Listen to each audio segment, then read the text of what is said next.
Okay तो very very good morning to all of you बच्चों। Holding company का ये जो क्वेश्चंस आप देख रहे हो ये सीबी कॉमर्स 2019 का क्वेश्चंस है। सबसे पहले होल्डिंग कंपनी में ये देखना है कब शेयर होल्डिंग कंपनी ने सब्सिडरी कंपनी को किस शेयर्स को एक्वायर किया है। अब ध्यान से देखिएगा, एक्वायर कौन कर रहा है? H limited. किसके शेयर एक्वायर कर रहा है? H limited. कितना नंबर ऑफ शेयर एक्वायर किया है? 1200 इक्विटी शेयर्स। कब एक्वायर किया है? 1 अप्रैल 2017। यही देखना है पहले। कितना number of shares? Holding company कौन है? H limited. सब्सिडरी कंपनी कौन है? H limited. कितना number of share holding company ने सब्सिडरी कंपनी ने खरीदा है? 1200 शेयर्स। और कब खरीदा है? 1 अप्रैल 2017 में खरीदा, यानी इसकी साल की शुरुआत में, करंट ईयर जो हमारा है उसकी स्टार्टिंग में ही परचेज किया। Statements of assets and liabilities given है किसका? एच लिमिटेड और उसकी सब्सिडरी एच लिमिटेड का। बट हमें बोल रहा है कंसोलिडेटेड बैलेंस शीट बनाने के लिए, यानी होल्डिंग कंपनी क्या कर रहा है? अपनी बैलेंस शीट के साथ ही साथ सब्सिडरी कंपनी से उसको जो भी फायदा हुआ है उसका भी बना रहा है, साथ में जोड़ करके बना रहा है। दे दिया है ये। अब आपको यहां पर ये देखना है, सब कुछ दिया हुआ है। एडिशनल इंफॉर्मेशन बोल दिया 1 अप्रैल 2017 को पी लिमिटेड के पास में 77,500 का ये है प्रॉफिट एंड लॉस है और 3000 का जनरल रिजर्व है। प्लांट एंड मशीनरी रिवैल्यूड हुआ है। Purchase time of purchase of shares by ₹20,000 more than its book value. Depreciation ignore कर दिया गया। जो प्लांट एंड मशीनरी है उसकी वैल्यू बुक वैल्यू से 20,000 रुपया ज़्यादा है। ट्रेड रिसेबल जो एच लिमिटेड का है वो 24,000 इंक्लूड है for sales to H limited on which H limited made profit of ₹6,000। Inventory of H limited ये इंक्लूड है 8,000 of stock purchase from H limited. H limited made of bonus issue during the year out of pre acquisition profit जो है वो 60,000 है, जिसको books of account में record नहीं किया गया है। सर रिकॉर्ड करेंगे, कोई दिक्कत नहीं है, क्वेश्चंस ठीक ठाक ही है, मजेदार क्वेश्चंस है। सबसे पहले हमें क्या निकालना पड़ता है? Degree of control. तो लिखिएगा स्टेप 1,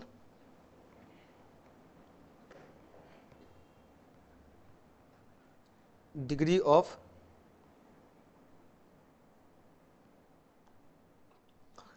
ऑफ कंट्रोल निकालने का फॉर्मूला है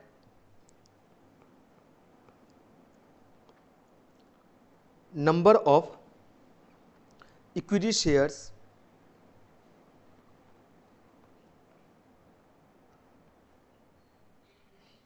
held by H limited whole divided total number of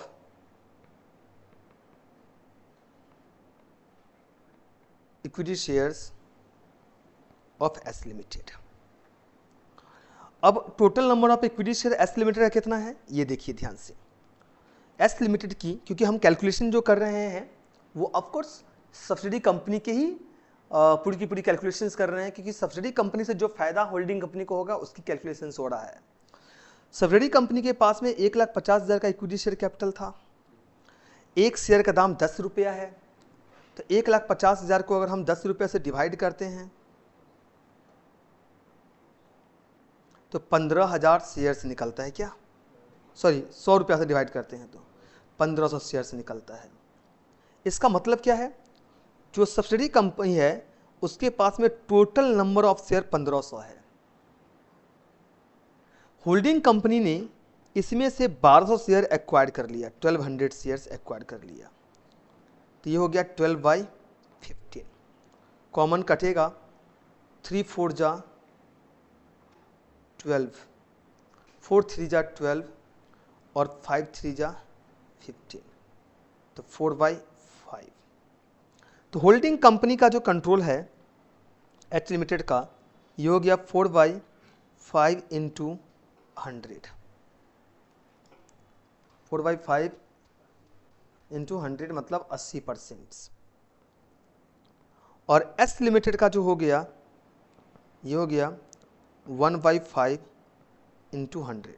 ये 5 में से 4 पार्ट तो ले लिया होल्डिंग कंपनी, तो बस एक रेस्ट ऑफ पार्ट जो है वो एक पार्ट है जो सब्सिडी कंपनी के पास में आ जाएगा, यानी कि 20%। पहला पार्ट हमारा कंप्लीट हो चुका है। कोई भी बोनस शेयर्स नहीं था, ऐसा कुछ भी गिवन नहीं था। जो हमें सोचना पड़ता। अब हमें नेक्स्ट पार्ट क्या करना है, जो मैं आपको बता देता हूं। हमें कैलकुलेशंस करना है स्टेप 2 में। Calculations of minority interest.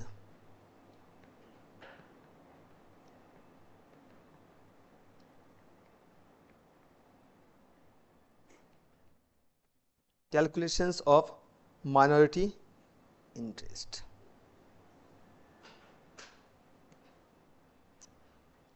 जब भी आप माइनॉरिटी इंटरेस्ट बनाइए,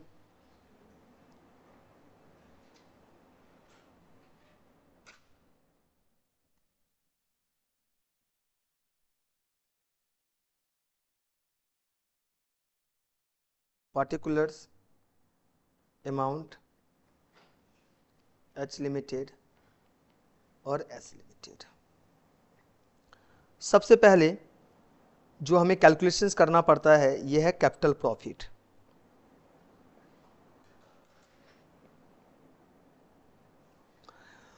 और कैपिटल प्रॉफिट्स की अगर मैं बात करूं, इसमें प्री एक्विजिशन प्रॉफिट की कैलकुलेशन होती है, प्री एक्विजिशन रिजर्व की कैलकुलेशंस होगा, रिवैल्यूएशन प्रॉफिट एंड लॉस की कैलकुलेशंस होगा। यानी कि वो सारे आइटम्स लेने हैं जो एक्वायरिंग करने वक्त की थी, यानी जिस पे कंट्रोल किसका था, सब्सिडी कंपनी का था, जिसकी बेनिफिट्स किसको मिल रहा है, होल्डिंग कंपनी को।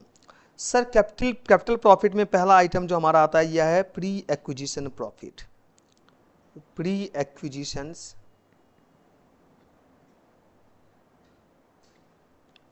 प्रॉफिट्स।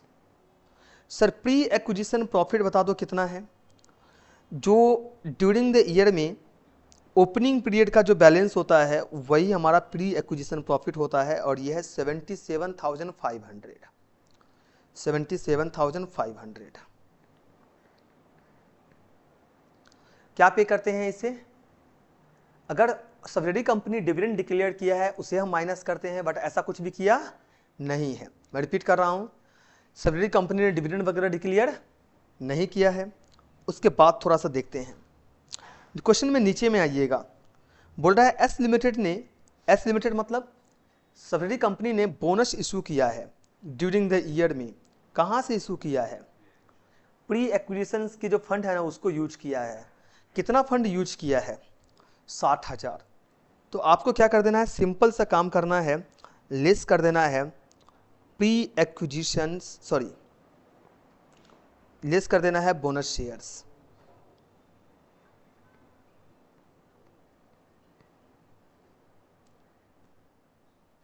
साठ हजार का बोनस शेयर यूज किया, तो 77,500 में अगर मैं 60,000 बोनस शेयर का 60,000 का बोनस शेयर्स का अगर मैं फंड यूज कर लूं तो मेरे पास में रेस्ट ऑफ कितने फंड बचते हैं, 17,500 फंड बचते हैं।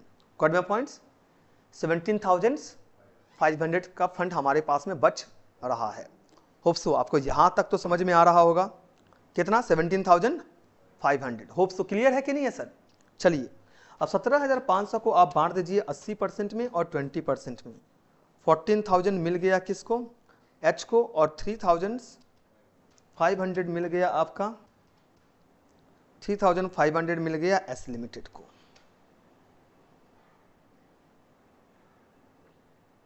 नेक्स्ट जो हम बात करते हैं नंबर बी।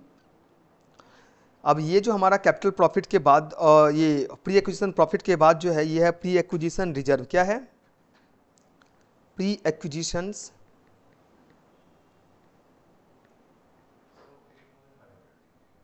सर 3,500 है।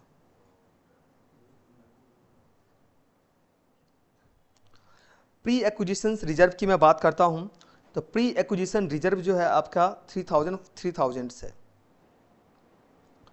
प्री एक्विजिशन रिजर्व से हम कुछ दे रहे हैं क्या, कुछ भी दे नहीं रहे हैं। कुछ मत करिए, डायरेक्टली 3,000 को डिस्ट्रीब्यूट कर दीजिए 80% में और 20% में, 2,400 और 600।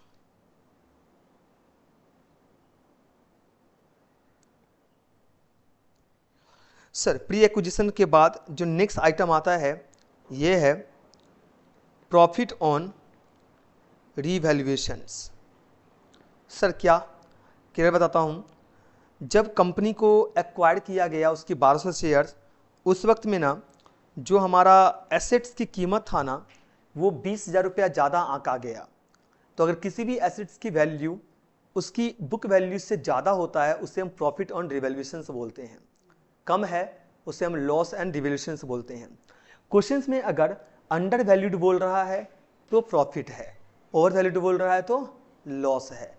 डेप्रिसिएशन क्या कर देना है, इग्नोर। यहाँ पर कितने का प्रॉफिट हुआ है, 20,000 का, तो आप इसमें लिखिएगा 20,000 इंटू 80%, 16,000 और 20,000, ये 4,000। कोई डाउट है यहाँ तक? सर कैपिटल प्रॉफिट क्या हो गया? कैपिटल प्रॉफिट सर हमने कंप्लीट कर लिया है, मैं रिपीट कर रहा हूँ, कैपिटल प्रॉफिट मेरा क्या हो चुका है, कंप्लीट। आपको कुछ नहीं करना है, एच लिमिटेड का टोटल कर देना है। एच लिमिटेड का total capital profit 14,000 plus 2400 plus 16,000, ये निकल के आ गया 32,400। 32,400 को ना हम ट्रांसफ़र करते हैं स्टेप 3 में। कहाँ ट्रांसफ़र करते हैं सर? स्टेप 3 में। सर स्टेप 3 में क्यों ट्रांसफ़र करते हैं, थोड़ा बता सकते हैं? देखिए ये पैसा होल्डिंग कंपनी को सब्सिडरी कंपनी से मिला है, तो जब होल्डिंग कंपनी इन्वेस्टमेंट्स कर रहा है ना सब्सिडरी कंपनी में, तो जो फंड उसको मिला है सब्सिडरी कंपनी से, तो वो ये चेक करेगा जो हम फंड ज़्यादा दिए हैं या कम दिए हैं। तो होल्डिंग कंपनी को कितना मिल गया है कैपिटल प्रॉफिट के रूप में, 32,400। कहानी खत्म इसका। नेक्स्ट जो कैपिटल प्रॉफिट के बाद वर्किंग शुरू होता है ये है आपका number 2, post acquisitions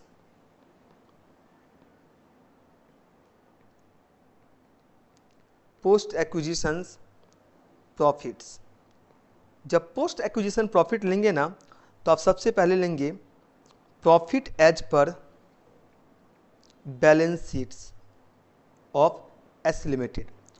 subsidiary company की जो प्रॉफिट है, मैं रिपीट कर रहा हूँ, सब्सिडियरी कंपनी की जो प्रॉफिट है हम उसे लेंगे। तो सब्सिडरी कंपनी की जो प्रॉफिट्स है ना एज पर बैलेंस शीट्स वो ये रहा, ये देखिए 1,08,000, 1,08,000। Got my points? तो हम क्या ले लेंगे, 1,08,000 ले लेंगे। ये पूरा साल भर का प्रॉफिट है, इसमें से माइनस कर देंगे प्री एक्विजिशन प्रॉफिट, वो प्रॉफिट जो ऑलरेडी हमने होल्डिंग और सब्सिडरी कंपनी में डिस्ट्रीब्यूट कर दिया है। प्री एक्विजिशन प्रॉफिट हम माइनस कर देंगे। अब मैं बात कर रहा हूँ प्री एक्विजिशन प्रॉफिट का, तो आप ये देख लीजिए प्री एक्विजिशन प्रॉफिट सर जो माइनस होना चाहिए वो एग्जैक्टली कितना माइनस होना चाहिए। तो मैं आपको जो क्लियर बताता हूँ उससे आपको ये समझ में आ जाएगा। आपका 77,500 था, जैसे ही आपने बोनस शेयर्स के लिए फंड यूटिलाइज किया आपका फंड कितना बच गया, 17,500। और इस 17,500 को आपने एच में और एस में क्या कर दिया है, बांट दिया है। क्या दोबारा यूज करेंगे? बिल्कुल नहीं सर। तो हम क्या कर देंगे, 17,500 को यहाँ से माइनस कर देंगे। सर कितना माइनस कर देंगे, 17,500 को हम यहाँ से माइनस कर देंगे। होप सो समझ में आ रहा है कि नहीं आ रहा है? लेकिन एक बात और जो मैं आपको ध्यान से बोलने वाला हूँ उसको ध्यान से समझना। बोनस की फंड कब यूज किया गया है? S limited made a bonus issue during the year word use किया है। ड्यूरिंग द ईयर का मतलब होता है जिस साल का हम क्या बना रहे हैं, बैलेंस शीट्स बना रहे हैं। तो हम सर बैलेंस शीट्स कब का बना रहे हैं, बैलेंस शीट्स बना रहे हैं 1 अप्रैल 2017 से लेकर के 31 मार्च 2018 तक का। अब बोल रहा है out of pre acquisition profit ₹60,000 not recorded in the books. मतलब समझ लीजिए इसका क्या मतलब है। इसका मतलब है बुक्स ऑफ अकाउंट में इसको रिकॉर्ड नहीं किया गया था। इसका मतलब ये होता है जो हमें बुक्स ऑफ अकाउंट में क्या करना पड़ेगा, इसको रिकॉर्ड करना पड़ेगा। लेकिन जैसे ही हम बुक्स ऑफ अकाउंट में इसको रिकॉर्ड करते हैं तो बोनस शेयर्स की वजह से नंबर ऑफ शेयर बढ़ता तो जरूर है, लेकिन हमारे पास में जो ओवरऑल रिजर्व एंड सरप्लस है वो क्या हो जाता है, कम हो जाता है, क्योंकि आप ना इसके लिए फंड यूटिलाइज कर देते हो। तो फंड यूटिलाइज कर देते हो तो आपके दिमाग में आ रहा होगा सर एग्जैक्टली कितना फंड यूटिलाइज हुआ है। सेम वही फंड यूटिलाइज हुआ है, किस रूप में, 60,000 के रूप में। किस रूप में, 60,000 के रूप में। तो आपको क्या कर देना है ना, जो profit and loss as per balance sheets है ना, इससे फिर किसको माइनस कर देना है, 60,000 को। किसको माइनस कर देना है, 60,000 को। सर क्यों माइनस करना है, मैंने क्या बोला, not recorded in the books of account. Books of account में इसको रिकॉर्ड नहीं किया गया था। जैसे ही बुक्स ऑफ अकाउंट में हम रिकॉर्ड करेंगे, जो पोस्ट एक्विजिशन प्रॉफिट है यानी कि जो रेवेन्यू प्रॉफिट है, वो ऑटोमेटिकली क्या हो जाएगा, रिड्यूस हो जाएगा। तो इसे हम माइनस कर देते हैं बोनस का। तो ये कितना हो जाएगा, 60,000। डायरेक्टली भी आप कर सकते थे, 1,08,000 माइनस 60,000। क्लियर है ना, अगर आपको समझ में नहीं आ रहा होगा तो डायरेक्टली भी कर सकते थे। 1,08,000 माइनस 17,500 माइनस 60,000, आपकी बैलेंस सर निकल के आ गया 30,500। अब 30,500 को आप डिस्ट्रीब्यूट कर दीजिए 80% में, यानी कि 24,400 और 20% में, यानी कि 6,100 सर। होप सो समझ में आ रहा ना। ओके सर, मैं रिपीट कर रहा हूं, ये तब होगा जब बुक्स ऑफ अकाउंट में रिकॉर्ड नहीं हो रहा होगा तब। कोई डाउट है यहां तक? सर रिकॉर्ड अगर ऑलरेडी हो जाता तो मुझे ये करने की जरूरत ही नहीं होता। यहां तक अगर हमारा हो चुका है, तब नेक्स्ट आगे बढ़ते हैं। अच्छा, अब ये जो पोस्ट एक्विजिशन प्रॉफिट देख रहे हैं ना 24,400 होल्डिंग कंपनी का, इससे क्या कर देना है, जब आप consolidated profit and loss account बना रहे होगे, जब दो कंपनी की प्रॉफिट एंड लॉस अकाउंट को एक सिंगल पीएल में जब कन्वर्ट कर रहे होगे ना, तो आप ये 24,400 क्या कर देना है, आपको ऐड कर देना है। तो सर इसके बाद नेक्स्ट आइटम जो हमारा आता है, इसे बोलते हैं पोस्ट एक्विजिशन रिजर्व। क्या बोलते हैं, पोस्ट एक्विजिशन रिजर्व।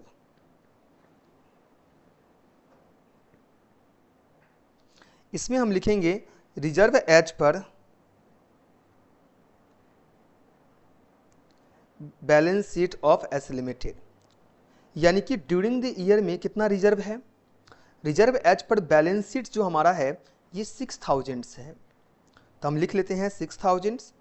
इसमें से मैं माइनस कर दूंगा प्री एक्विजिशन रिजर्व, यानी कि ओपनिंग बैलेंस जो हमारे ऑलरेडी यूज हो चुका है, जिसको हमने क्या कर दिया है, होल्डिंग और सब्सिडी में बांट दिया है। सर कितना है ये 3,000 जो हमने क्या कर लिया, यूज कर लिया। 6,000 जो हमारा पूरे 12 महीने का रिजर्व है, जिसमें से 3,000 जो ओपनिंग बैलेंस ऑफ रिजर्व था एक्विजिशन के वक्त में, उसको आपने क्या कर दिया है, ऑलरेडी होल्डिंग और सब्सिडी में बांट दिया। क्यों बांट दिया है सर, क्योंकि ये कैपिटल प्रॉफिट का हिस्सा था। किसका हिस्सा था, तो 6,000 में 3,000 ऑलरेडी यूटिलाइज हो चुका है, बाकी जो 3,000 है ना वो रेवेन्यू प्रॉफिट है। रेवेन्यू प्रॉफिट किसको बोलते हैं, एक्विजिशन के बाद ड्यूरिंग द ईयर में जो भी ऑपरेशनल एक्टिविटी होल्डिंग कंपनी और सब्सिडी कंपनी के द्वारा चलाया जाता है, जहां पर दोनों कंपनी मिलकर के कमाता है, उससे होल्डिंग कंपनी बोलते, सॉरी ये रेवेन्यू प्रॉफिट बोलते हैं। और उससे पहले जो अर्निंग रहता है उसे हम कैपिटल प्रॉफिट बोलते हैं, क्योंकि वो कई सालों की जो प्रॉफिट है ना, रिजर्व है ना, वो इकट्ठा होकर के आता है। सर यहाँ तक क्लियर है ना। इसमें से कितना यूज हो चुका है, 3,000 यूज हो चुका है, तो बचा कितना, अब बच गया आपका 3,000 इंटू 80%, तो ये हमारा निकल के आया 2,400 और ये हमारा आ गया 600। सर होप सो आपको यहाँ तक क्लियर है। नेक्स्ट आइटम जो हमारा आता है माइनॉरिटी इंटरेस्ट के लिए, ये आइटम्स है आपका इक्विटी शेयर कैपिटल का।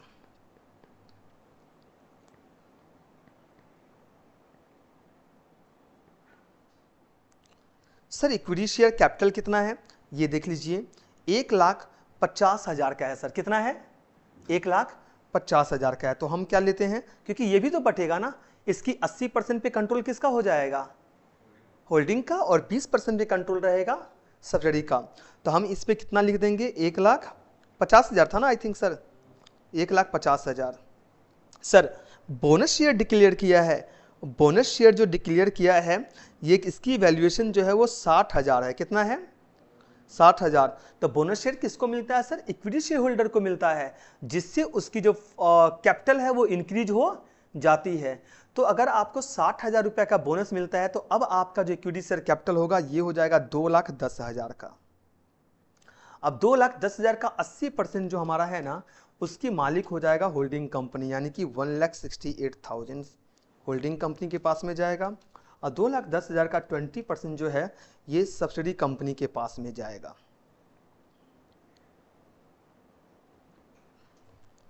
सर क्लियर है कि नहीं है? यहां तक क्लियर है क्या?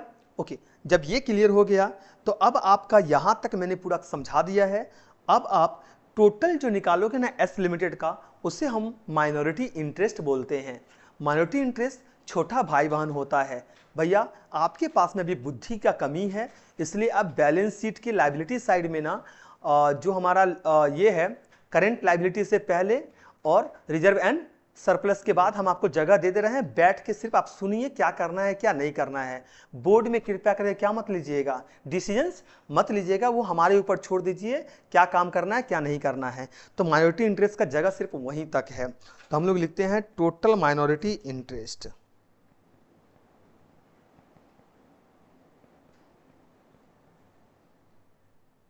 सर ये कितना आ गया? ये हमारा आ गया सर 3,500 प्लस 600 प्लस 4,000, पूरा ऐड कर दीजिए इसका माइनॉरिटी का एस लिमिटेड का, प्लस 600 प्लस 42,000। हम मेरा तो निकल के आ रहा है 56,800, क्या आप सबका भी निकल के आ रहा है 56,800? तो स्टेप 3 हमारा क्या हो चुका है? कंप्लीट हो चुका है सर। अब हम चलते हैं स्टेप 4 की तरफ। होप्सो समझ में आ रहा है कि नहीं आ रहा है यहां तक? चलिए अब स्टेप 4 लिखेंगे।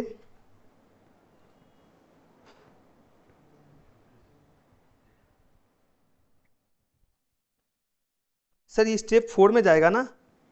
स्टेप 3 तो हम बना ही रहे थे ना, स्टेप 2 बना रहे थे क्या? तो हमारा अभी क्या होगा? स्टेप 3 होगा ना? तब सही है, सही। स्टेप 4 नहीं होगा, ये स्टेप 3 होगा। Calculations of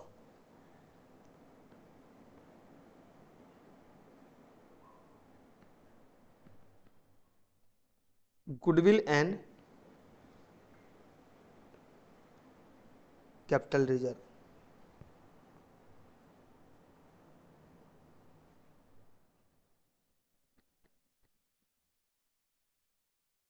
sir goodwill and capital reserve क्या होता है?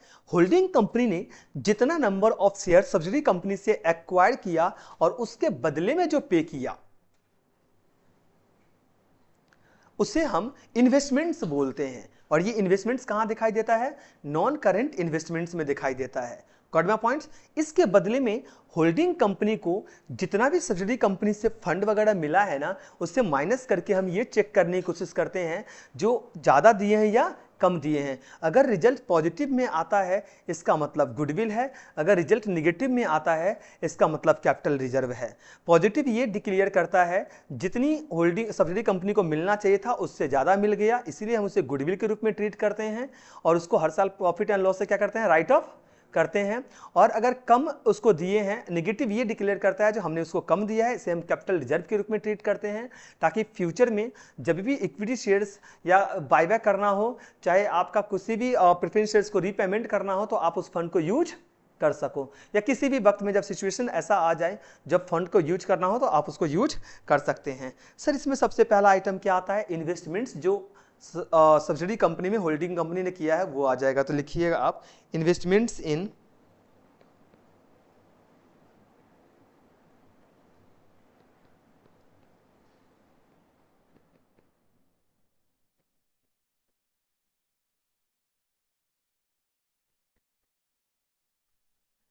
ये हमारा हो गया 1,80,000। देख लीजिए ये रहा आपका नॉन करेंट इन्वेस्टमेंट्स 1,80,000। अब जो जो फंड मिला है आपको सब्सिडी से उस सबको माइनस कर दीजिए। पहला तो आता है कैपिटल प्रॉफिट्स, जो होल्डिंग कंपनी को मिला है ये है आपका 32,400।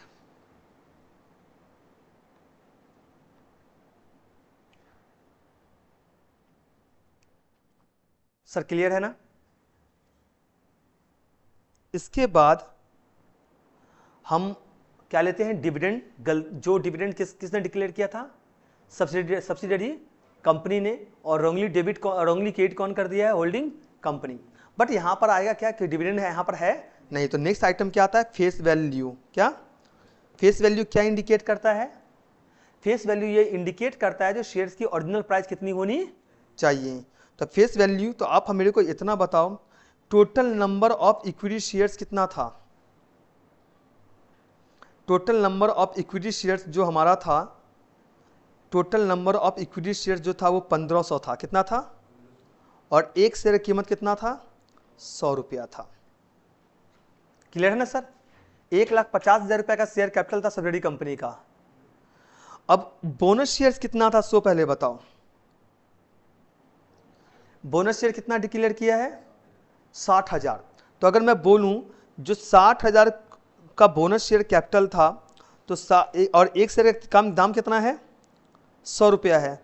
इसके हिसाब से number of share bonus share कितना मिला है, 600 इंटू कितना, 100। तो टोटल कितना शेयर्स था, 1500 शेयर प्लस 600 कितना हो गया, 2100 शेयर, और एक शेयर का दाम कितना, 100 रुपया। अब समझ में आ रहा है कि नहीं आ रहा है। इस 2100 शेयर में से, यानी कि 1500 शेयर में से कौन कौन ले लिया, 80% शेयर्स होल्डिंग कंपनी ले लिया, बाकी 300 शेयर किसके पास में है। लेकिन बोनस शेयर कितना डिक्लेयर हुआ है, 600 share.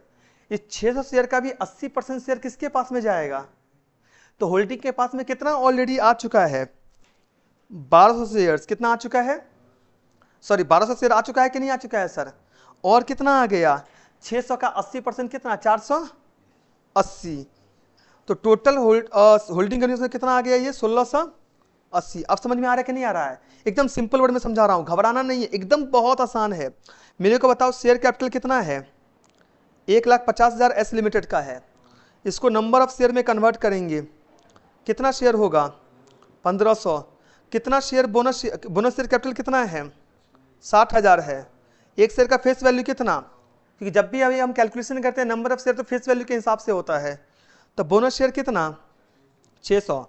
Total number of share कितना हो गया, 2100। कितना परसेंट ले लिया होल्डिंग कंपनी, 80। तो कितना ले लिया ये, 1680। अब समझ में आ रहा है कि नहीं आ रहा है। 1680 शेयर किसके पास में आ चुका है, होल्डिंग। एक शेयर का फेस वैल्यू कितना, 100। यानी कि जो जितना शेयर हमें मुझे सामने वाले से मिला है उसकी कीमत कितनी है, 1,68,000। यानी उसकी औकात कितनी की थी शेयर की, 1,68,000। किससे मिला मेरे को, सब्सिडी से। किससे मिला मेरे को, सब्सिडी से। कितने का मिला, 1,68,000 का मिला। कोई डाउट है यहाँ तक। तो ये हमारा क्या हो गया, फेस वैल्यू हो गया। कितना हो गया सर, 1680 शेयर्स इंटू 100, यानी कि 1,68,000। अब देखते हैं जो टोटल कितना मिल गया, 1,68,000 प्लस 32,000, 1,68,000 प्लस 32,400, ये हो गया 2,04,000। भैया आपने उसको कितना दिया है, 1,80,000, बट आपने उससे लिया कितना है, 2,04,000। ज़्यादा लिया है कि कम लिया है, आप उससे ज़्यादा लिए हैं ना, और दिए कम हैं। तो आपका जो रिजल्ट आ रहा है वो किस में आ रहा है, नेगेटिव में। आपका पैसा क्या हो रहा है, बच रहा है। तो अगर आपका नेगेटिव में आएगा तो इसे हम क्या बोलते हैं, कैपिटल रिजर्व।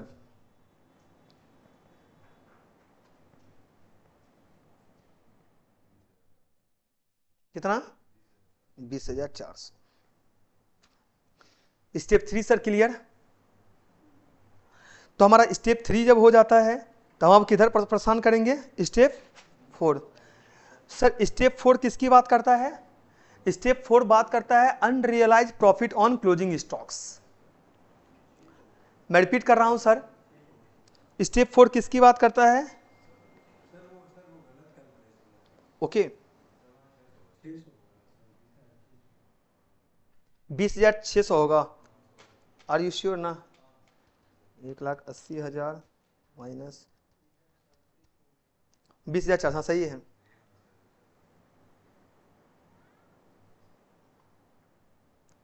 सही है ना सर, ओके।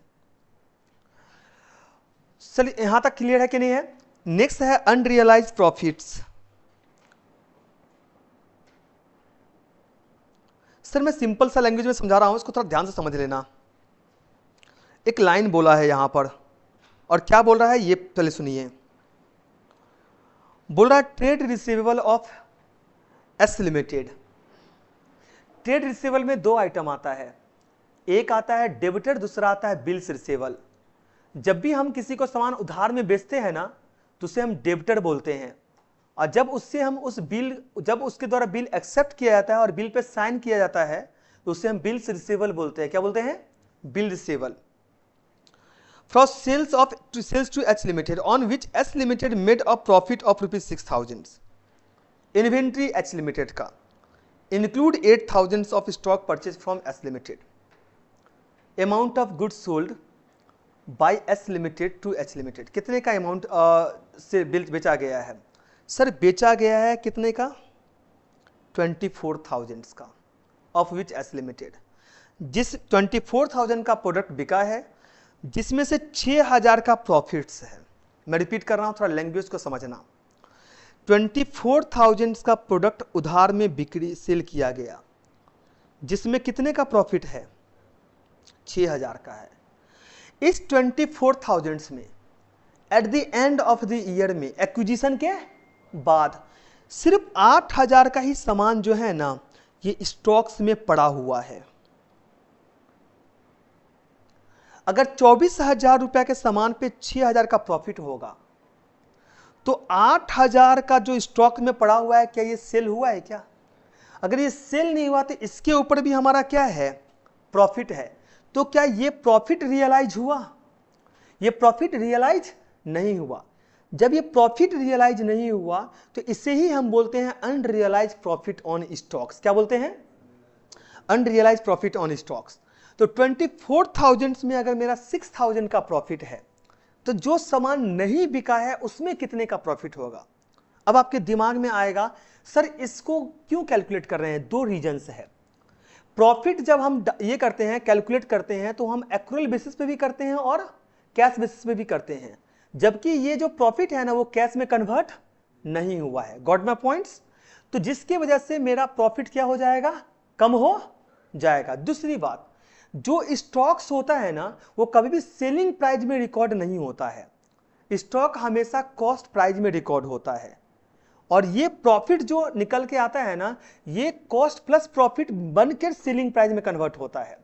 तो सेलिंग प्राइस से कहां जाना है मुझे? कॉस्ट प्राइस में। तो इस आइटम का दो जगह एंट्री होगा।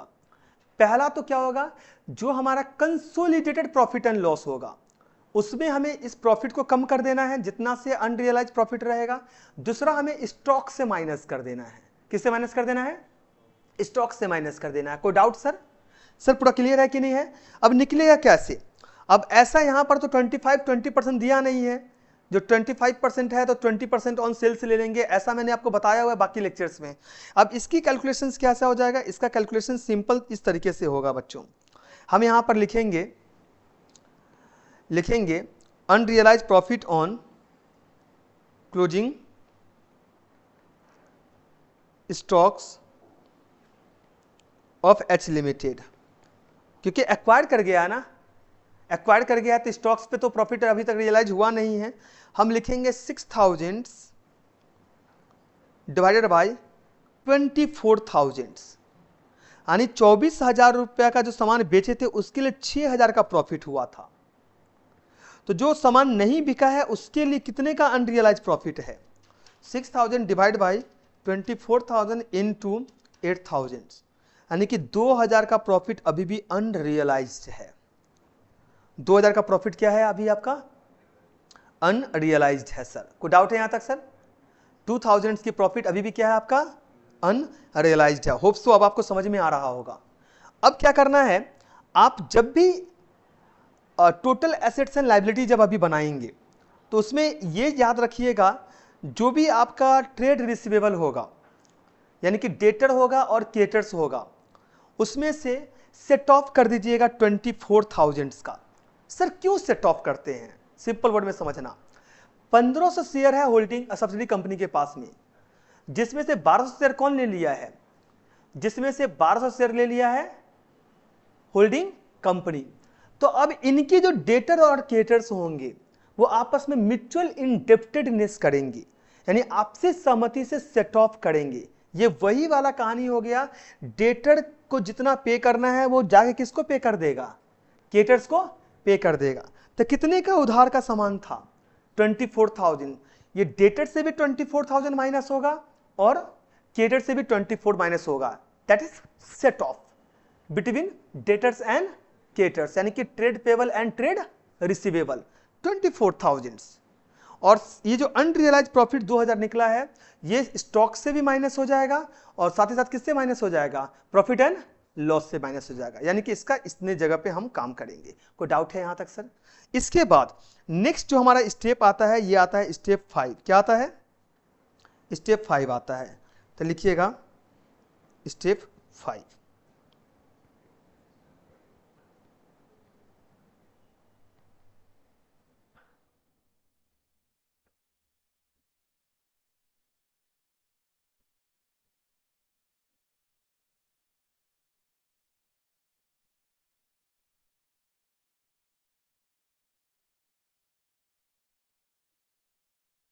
हम बना रहे हैं कंसोलिडेटेड बैलेंस शीट ना, तो हमें क्या करना पड़ेगा, share capital, reserve and surplus को छोड़ करके जितने भी आइटम्स होंगे, नॉन करंट इन्वेस्टमेंट्स को छोड़ करके जितने भी आइटम होगा उसको कंसोलिडेट कर देंगे, यानी कि सारे एसेट्स को एक साथ में जोड़ देंगे।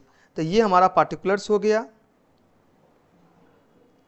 इसमें लिखते हैं एच लिमिटेड और इसके नीचे लिखेंगे एस लिमिटेड। अब यहां पर आप आ जाइएगा, तो आप देखिए ध्यान से, आप इसको मत देखिएगा, शेयर होल्डर फंड को मत देखिएगा, रिजर्व एंड सरप्लस को मत देखिएगा, नॉन करंट लायबिलिटी से आ जाइए। पहला आइटम क्या है आपका, 6% डिवेंचर। क्या है? डिवेंचर्स। तो आप किसको अच्छा 6% डिवेंचर्स की मैं बात कर देता हूं ना। यहां पर एक ही आइटम है डिवेंचर। कितने आइटम्स है सर? एक ही आइटम है। समझ में आ रहा है मैं क्या बोल रहा हूं? एक ही आइटम है, तो इसको ले क्या जरूरत नहीं, इसको डायरेक्टली भी हम ले सकते हैं कंसोलिडेटेड बैलेंस शीट में। नेक्स्ट आइटम बताइए, ट्रेड पेबल। तो लिखिएगा आप इसमें ट्रेड पेबल।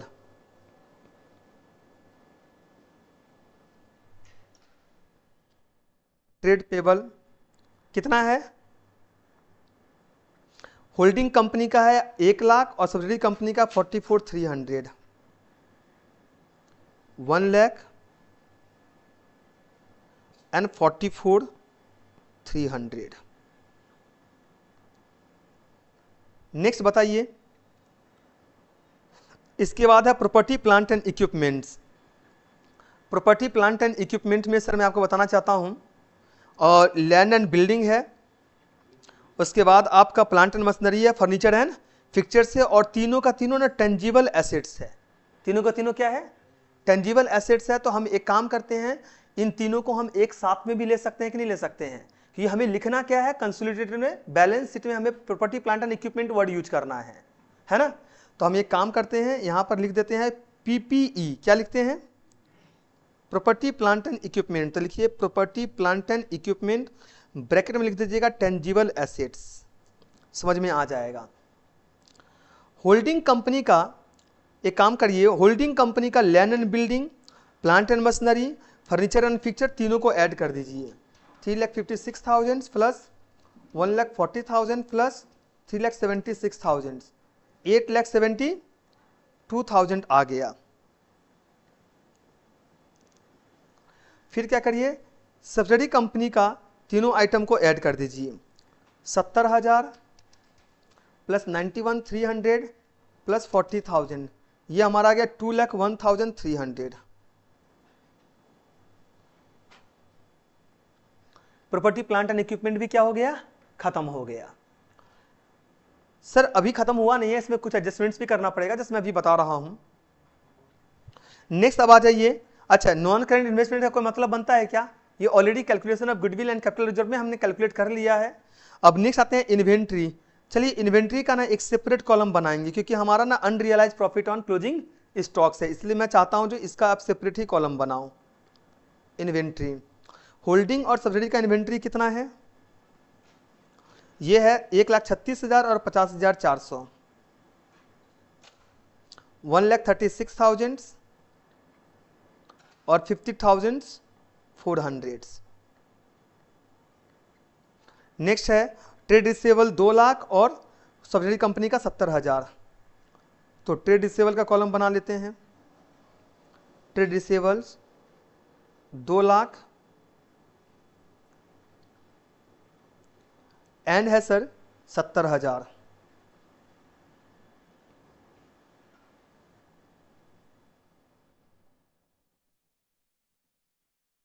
नेक्स्ट है cash and cash equivalents.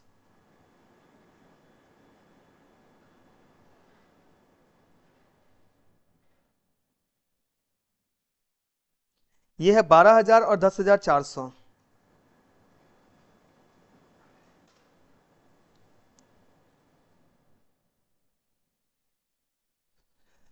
Sir इससे पहले हम माइनस करते हैं अनरियलाइज प्रॉफिट्स।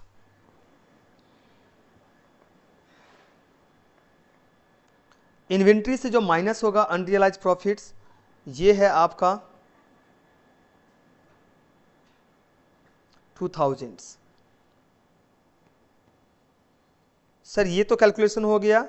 सर उसके बाद माइनस करते हैं म्यूचुअल इंडेप्टेडनेस। मैं रिपीट कर रहा हूं, म्यूचुअल इंडेप्टेडनेस, आप इसको सेट ऑफ भी लिख सकते हो। जितने का सामान उधार में बेचा गया था, goods sold by S limited to H limited, याद आ रहा है क्या? जिसमें से एस लिमिटेड का कितने का प्रॉफिट था? 6,000 का। अब कंपनी क्या हो चुका है? एक्वायर्ड हो चुका है। तो स्टॉक कितना बच गया है? 8,000 का। उसमें से कितने का प्रॉफिट रियलाइज नहीं हुआ है? 2,000 का। तो सामान जो बिका है, तो अब डेटर और क्रेडिटर्स क्या करेगा आपस में? Set of. क्यों सेट ऑफ करेगा? रिश्तेदार बन गया ना, क्योंकि उसका शेयर क्या कर लिया? 80% एक्वायर्ड कर लिया है। तो अब आपका बिजनेस, अब किसका बिजनेस हो गया? मेरा बिजनेस हो गया। तो 24,000 माइनस कर देंगे ट्रेड पेबल से भी, क्योंकि ये सेट ऑफ है डेटर और क्रेडिटर्स के बीच में से, इतने अमाउंट का एडजस्ट हो गया। सर यहां तक समझ में आपको आ चुका है क्या? सर यहां तक समझ में आ चुका है ना? ओके। इसके बाद एक आइटम था प्रॉफिट ऑन रिवैल्यूएशन। जैसे ही एक्वायर्ड किया है, उस वक्त हमारा जो एसेट्स है ना प्लांट एंड मशीनरी का, उसकी वैल्यू 20,000 से बढ़ गया था। तो प्रॉपर्टी प्लांट एंड इक्विपमेंट में 20,000 हम क्या कर देंगे? ऐड कर देंगे।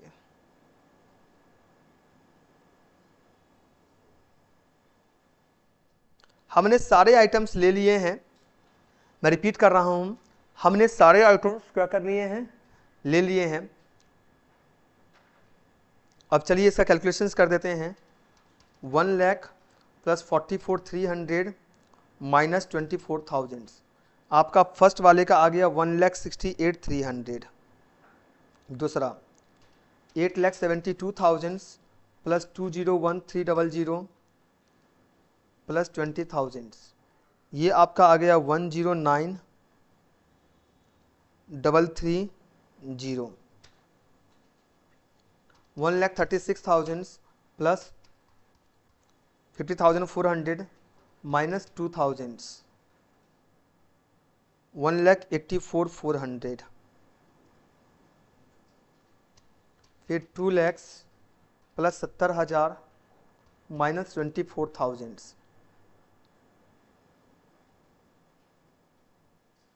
2,46,000। 12,000 प्लस 10,400 कितना? 22,400। आप अच्छा, आपको एक चीज याद है ना ट्रांजिट के बारे में, कैसे इन ट्रांजिट को क्या करना पड़ेगा? आप याद है कि नहीं है? और ऑलरेडी आपको लेक्चर्स में मिल जाएंगे। कैसे इन ट्रांजिट वाला जो कहानी है ना, उसको भी कैश एंड कैश इक्विवेलेंट से एडजस्ट करना पड़ता है। तो हालांकि मैंने कुछ छोड़ा नहीं है, तो आप देखिएगा ना, तो उसमें क्या हो जाएगा, आपको ये सब चीजें पूरी तरीके से मिल जाएगा। ये आपका निकल के आया है। अब स्टेप कितना हो गया मेरा? स्टेप 5 हो गया। लास्ट स्टेप क्या होता है sir? Consolidated reserve and surplus.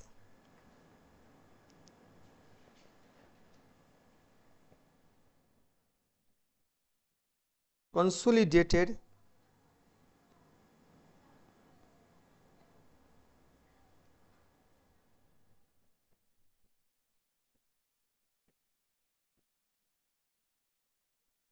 Consolidated reserve and surplus.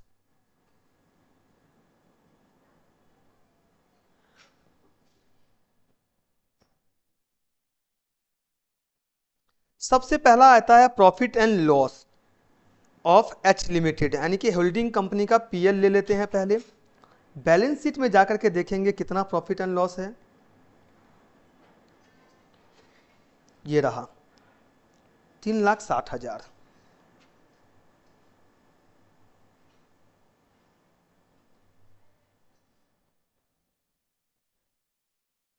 कोई डाउट है यहां तक? होल्डिंग कंपनी का पहले से कितने प्रॉफिट्स है? 3,60,000 ऐड कर देंगे जो उससे सब्सिडी कंपनी से मिला है। क्या मिला है? सब्सिडी कंपनी से, जिसे हम बोलते हैं पोस्ट एक्विजिशन प्रॉफिट। क्या बोलते हैं? Post acquisition profit. और डिविडेंड अगर उसको मिला है तो वो क्या कर देंगे हम? माइनस कर देंगे सर। तो पोस्ट एक्विजिशन प्रॉफिट सर कितना है? ये रहा सर, ये देखिए, ये रहा आपका 24,400। 24,400।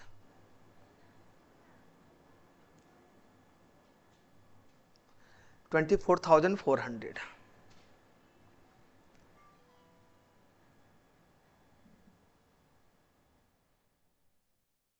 सर क्लियर है ना? सर इससे माइनस कर देंगे जिसकी वजह से प्रॉफिट घटता है। प्रॉफिट घटता है डिविडेंड की वजह से, क्योंकि वो रॉन्गली आपने क्रिएट कर दिया था पीएल में, वो सब्सिडी कंपनी का था। क्लियर है कि नहीं है? तो उसको आपने कहां पर ऑलरेडी एडजस्ट किया है सर? आपने एडजस्ट किया है कहां पर? Calculation of goodwill and capital reserve में। अगर रहेगा तो मैं बोल दे रहा हूं बार बार, इसलिए इसको बोलता हूं कि ये आइटम रहेगा एग्जाम्स में। और उसके बाद जो आपका माइनस होगा वो हो जाएगा अनरियलाइज प्रॉफिट। क्या माइनस हो जाएगा? Unrealised profit on closing stock, जो रियलाइज नहीं हुआ। कितना था सर? 2000 था। ये हमारा 2000 था।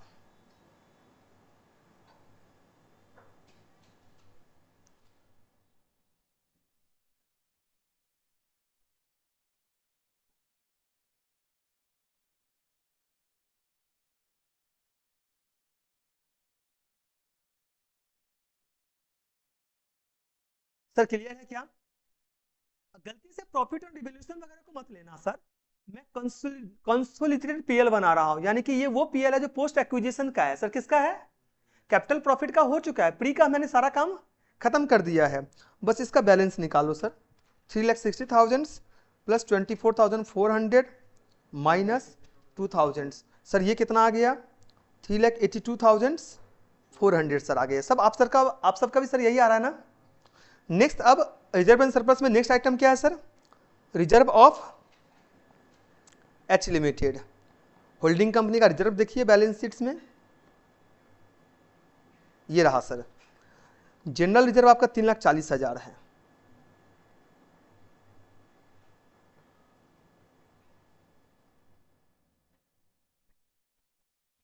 Sir post acquisition reserve add कर दीजिए। हम सिर्फ पोस्ट की बात कर रहे हैं क्योंकि वही कंसोलिडेशन में जाता है। ये रहा सर, ये देखिए सर 2,400 पोस्ट एक्विजिशन रिजर्व।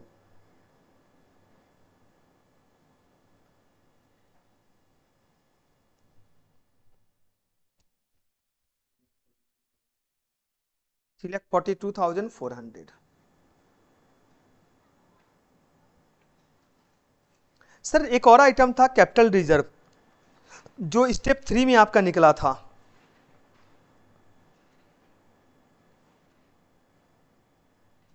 ये रहा सर 20,400।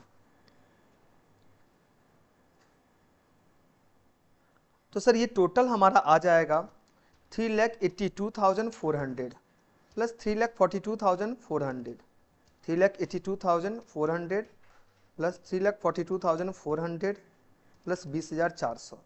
ये टोटल हमारा आ गया 7,45,200। यही सब आप सबका भी आ रहा है ना?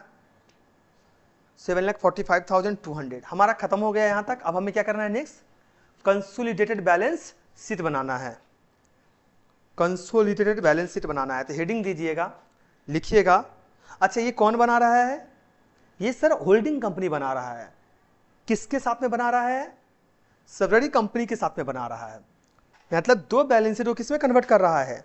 सिंगल बैलेंस शीट में कन्वर्ट कर रहा है। तो हेडिंग दीजिएगा कंसोलिडेटेड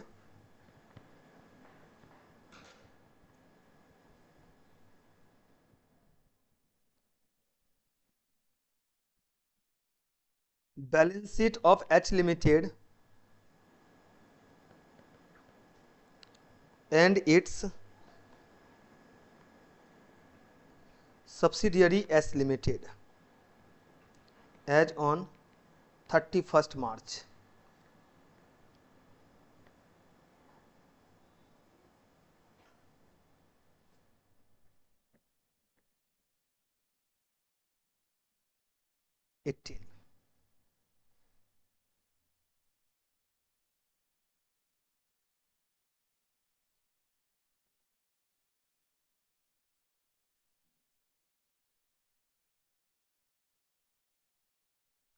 पहला आइटम इक्विटी एंड लायबिलिटी का होगा।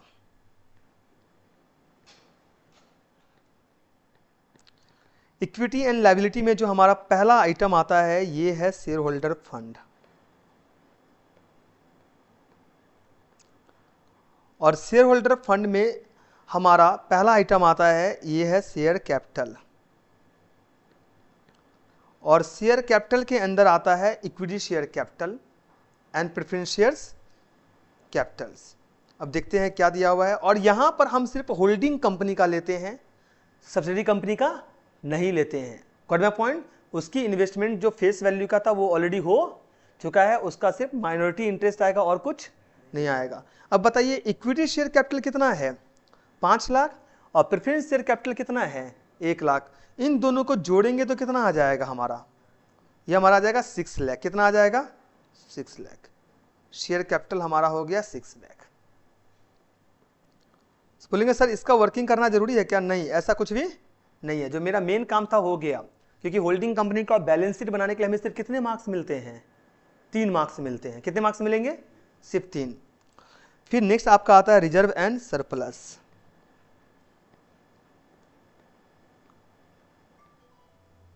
रिजर्व एंड सरप्लस की मैं बात करूं तो रिजर्व एंड सरप्लस मेरा अभी जो निकला है ये 7,45,200। शेयर होल्डर फंड के बाद नेक्स्ट आइटम जो हमारा आता है इसे बोलते हैं माइनॉरिटी इंटरेस्ट। सर सही बोल रहे हैं ना? Minority interest. तो माइनॉरिटी इंटरेस्ट कितना आया है? ये रहा आपका 56,800।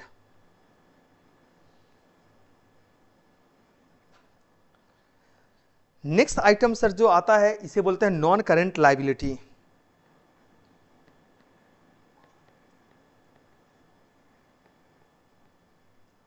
नॉन करेंट लायबिलिटी में डिवेंचर, लॉन्ग टर्म लोन, ये सब आ सकता है। हालांकि एक ही आइटम दिया था इसलिए मैंने इसको टोटल एसेट्स एंड लायबिलिटी में नहीं लिया था। आप देख सकते हैं 24,000 से 6% डिवेंचर, सिक्योर डिवेंचर से है। क्या है? 6% डिवेंचर्स। अगर आपने उसकी इंटरेस्ट जो 6% है वो नहीं लिखोगे मार्क्स कट जाएगा। दूसरी बात ये सिक्योर वर्ड भी यूज करना पड़ेगा। There are 2 types of debenture, secured and unsecured. तो ये है 24,000। सर नेक्स्ट हमारा जो है यह है current liability. Sir current liability में एक ही आइटम था, ट्रेड पेबल।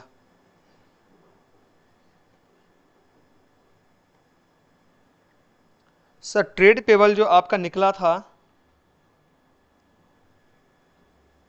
ये रहा 1,68,300। यही था क्या? I think 1,68,300। मैं सही जा रहा हूं क्या कि मैं गलत किया हूं? आप खुद ही देख लीजिए ना सर। 1 लाख प्लस 44,300 माइनस हो जाएगा ना म्यूचुअल इंडेप्टनेस, माइनस 24,000। ये आप लिखिएगा 1,20,300 सर। माइनस का साइन मैंने दिया हुआ था, आप लोगों को बोलना चाहिए। 1,20,300 आपका ये हो गया टोटल लायबिलिटी। अब चलते हैं हम किसके तरफ? एसेट्स के तरफ। नंबर 1 हो गया मेरा। अब हम चलते हैं एसेट्स। एसेट्स में जो पहला आइटम आता है ये है आपका नॉन करेंट एसेट्स, और नॉन करेंट एसेट्स में जो पहला आइटम आता है इसे बोलते हैं फिक्स एसेट्स, और फिक्स एसेट्स में जो पहला आइटम आता है उसे बोलते हैं टेंजिबल एसेट्स, और दूसरा आइटम आता है इनटेंजिबल एसेट्स। मान लीजिए गुडविल, पेटेंट, कॉपीराइट, ट्रेडमार्क दिया रहेगा, उसे आप इनटेंजिबल एसेट्स में लेंगे। Got my points? ये कितना हो जाएगा? टेंजिबल एसेट्स की बात अगर हम करते हैं तो ये है 10,93,300। सर इसके बाद आपका जो आइटम आता है वो आता है नॉन करेंट इन्वेस्टमेंट्स। अब आप बोलोगे सर नहीं लेंगे, आप बोलोगे नहीं लेंगे, क्यों बोलोगे आप नहीं लेंगे? बोलेंगे सर ऑलरेडी हमने क्या कर चुका है, गुडविल और कैपिटल रिजर्व निकालने के लिए उसको यूज कर चुके हैं, तो उसको यहाँ पर तो आप तो फंड बचा ही नहीं, आप तो यहाँ पर लेने की कोई जरूरत नहीं है। सर कई बार ऐसा भी होता है बैलेंस शीट्स में ना आपको ज़्यादा शो किया हुआ रहता है। सुनने की कोशिश करेंगे, नॉन करेंट इन्वेस्टमेंट्स में दिखा दिया आपको 1,80,000 और बता दिया है आपको एडिशनल इन्फॉर्मेशन में गिवन है जो कितना एक्वायर करने के वक्त में ये किया गया है 1,50,000। तो याद रखिएगा उस वक्त में ना 30,000 क्या करना पड़ता है, हमें लेना पड़ जाता है। तो हालांकि ऐसे क्वेश्चंस भी कवर है तो घबराना नहीं है। 10,93,300 ये हो गया। इसके बाद नेक्स्ट आइटम जो है ये है करंट एसेट्स। करंट एसेट्स में पहला आइटम आपने क्या लिया है, इन्वेंट्री लिया है। तो सर इन्वेंट्री कितनी है, 1,84,400।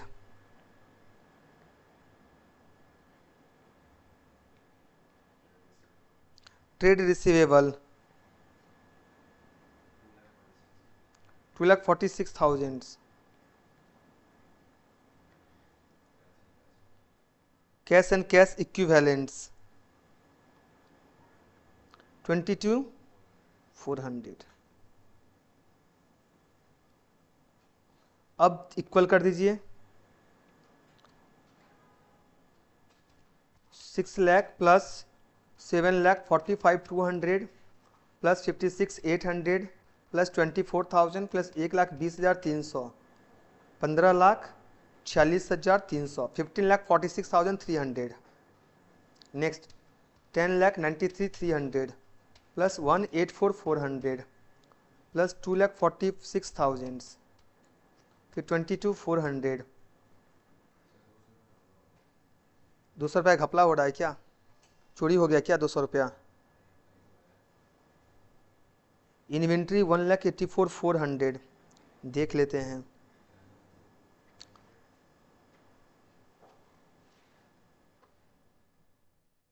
देखते हैं, कोई दिक्कत नहीं है, घबराना नहीं है। अच्छा मेरे को ये बताओ इन्वेंट्री कितना दिया है? अरे बेटा घपला तो तुम लोग कर दिए, 50,600 की जगह 50,400 लिखवा दिए।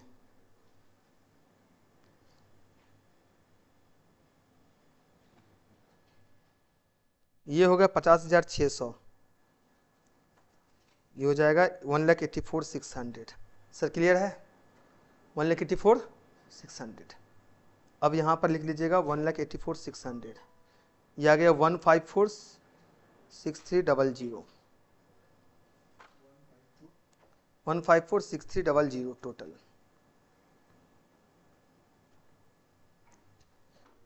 ओके तो ये क्वेश्चंस क्या हो गया हमारा कंप्लीट हो चुका है, ये 2019 में आया हुआ था। थैंक यू सो मच बच्चों।